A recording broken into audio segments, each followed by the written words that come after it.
सैयद अली मीरा दातार रहमतुल्लाहि अलैह की दास्तान हक, बहादुरी और रूहानी ताकत की एक ऐसी मिसाल है जो सदियों से लोगों के ईमान को ताज़ा कर रही है।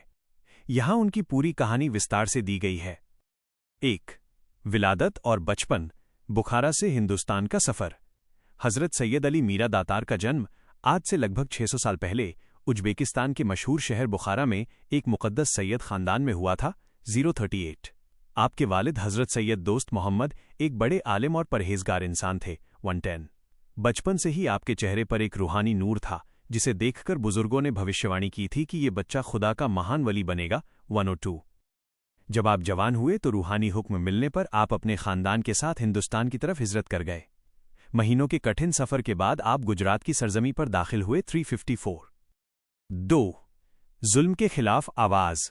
उस वक्त गुजरात का ऊझा नवागांव इलाका एक जालिम और घमंडी राजा के जुल्म तले दबा हुआ था। वो राजा न केवल ताकतवर था बल्कि कहा जाता है कि उसके पास काली शक्तियों और जादूगरों का एक जाल था। 533।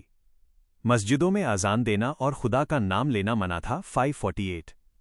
हज़रत सैयद अली ने वहां अपना डेरा डाला और हक की आवाज़ बुलंद की। उन्होंने महलों के बजाय लोगों के दिलों में जगह बनाई और गरीबों के लिए लंगर शुरू किया। 616। 3. रूहानी और जिस्मानी जंग। जब राजा को आपकी बढ़ती लोकप्रियता का पता चला तो उसने पहले जादूगरों के जरिए आपको डराना चाहा, लेकिन आपकी इबादत और रूहानी ताकत के सामने हर काला जादू नाकाम हो गया। 913। इसके बाद राजा ने हज़ारों की फौज के साथ हमला कर दिया। हज़रत सैयद अली के पास कोई बड़ी फौज नहीं थी, लेकिन उनके साथ वफादार साथी और इश्क़ इलाही था। 953। मैदान जंग में आपने ऐसी बहादुरी दिखाई कि दुश्मन के हौसले पस्त हो गए। 1152। 4. सजदे में शहादत और महान मोजज़ा। जंग के दौरान जब मगरिब की अजान हुई तो आपने नमाज पढ़ने का फैसला किया।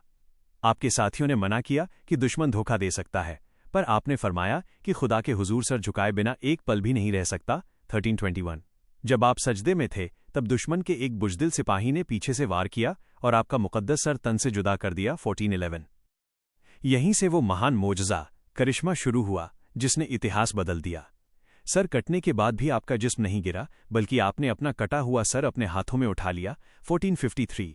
इस मंजर को देखकर दुश्मन की फौज खौफ के मारे भाग खड़ी हुई। आप मीलों तक अपना कटा सर हाथों में लेकर चलते रहे और अंत में उस जगह पहुंचे जहां आज आपकी दरगाह है। दोपहर के 3:34। 5. रूहानी अदालत और आज का दौर।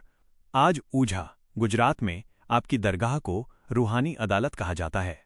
दुनिया भर से ऐसे लोग जिन्हें डॉक्टरों ने जवाब दे दिया हो या जो बुरी रूहों जिन्नातों से परेशान हो, वे यहां आकर शिफा पाते हैं। 1742। मुक़द्दस जंजीरें। दरगाह की जंजीरों को छूते ही बुरी शक्तियां तड़पने लगती हैं और इंसान को आज़ाद कर देती हैं। 25:11। शिफा का कुआं। दरगाह के पास एक पुराना कुआं है जिसका पानी बीमारियों से निजात दिलाने के लिए मशहूर है। 1943। अटूट लंगर। सदियों से यहाँ हज़ारों लोग बिना किसी भेदभाव के खाना खाते हैं और कभी कमी नहीं आती। 2305। हज़रत सैयद अली मीरा दातार की ये कहानी हमें सिखाती है कि हक की राह में जान देने वाले कभी मरते नहीं, बल्कि वे हमेशा के लिए जिंदा अमर हो जाते।